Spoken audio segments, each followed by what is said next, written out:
Hello বন্ধুরা, তো আশা করি সবাই ভালো আছো। তো আজ বেঙ্গল কিং সাউন্ড ভাড়া যাচ্ছে দিগসুই, শিবতলা, মগরা থানার অন্তর্গত এলাকা। তো দেখতে পাচ্ছ গাড়ি পুরো লোড হয়ে গেছে, মাল বাঁধার কাজ চলছে। তো এটি ইঞ্জিন ভ্যানি এনেছে, ইঞ্জিন ভ্যানি লোড হয়ে গেছে দেখতে পাচ্ছ। তো ওখানে 4-5টি সেট রয়েছে, কালকে দুপুরে পজিশন কম্পিটিশন রয়েছে।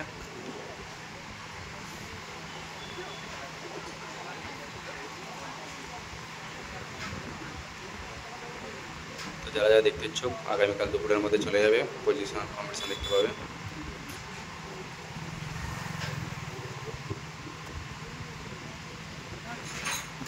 তো এটি ভাড়া যাচ্ছে দিগসুই, মগরা।